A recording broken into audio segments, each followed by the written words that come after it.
that is part of the question, but were there any promises made, either overt, subtle promises made to you in reference to the permanent position as president at Tennessee State University? I think that that has been one of the real questions within the community regarding that position, and perhaps you could speak to that issue.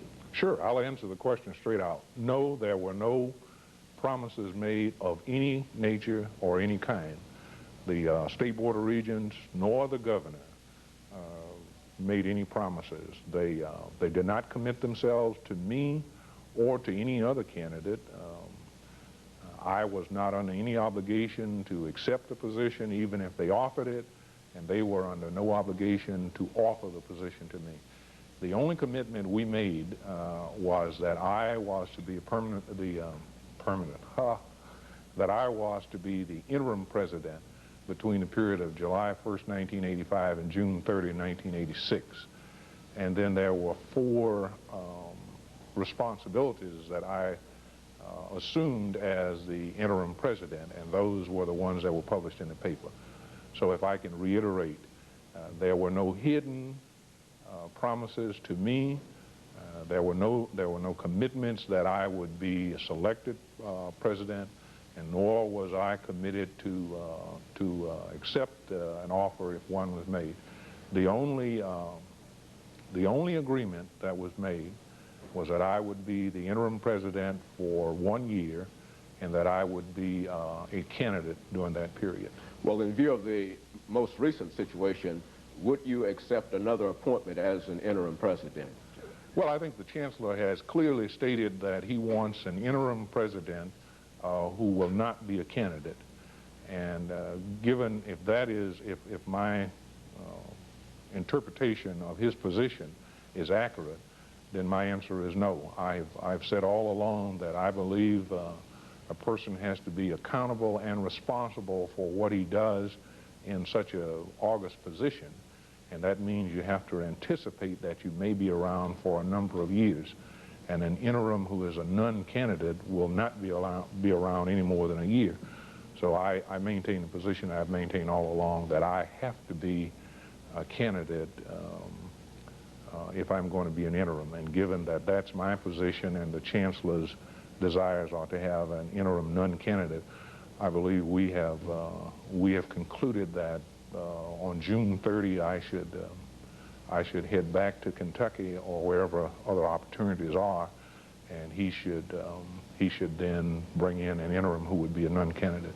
Well, of course, 12 months is certainly not enough time to determine a legacy, but what would you say is the legacy of your administration at Tennessee State University up to this point? I wished I had about 12 years and I could answer that. If this community could remember something about me, I think I would want them to remember that I was rather direct, that I had clear-cut opinions of where I thought the university ought to go, and that I did my best to bring those perceptions in front of any and everyone who was willing to listen, that I was available, my office was open, that I lived by my word, and that I helped to stimulate and foster a real academic environment at Tennessee State University. The other thing I would want to be remembered by is what's going to happen after June 30. I think we've laid the groundwork and the foundation during this year for a very good payoff for Tennessee State University. I believe, for example, in next fall that the university will turn around the enrollment problems. I believe that faculty who are academically inclined will see that some things have been occurring that they agree to. And I believe that the enthusiasm that we've generated up to this point will lead to more people in the community and more people at the university joining together to help Tennessee State University reach the potential that it can. That's what I'd like to be remembered for. I think some of the problems that your administration has had to face has to do with the students. And one of the great problems, I think, is centered around your facilities.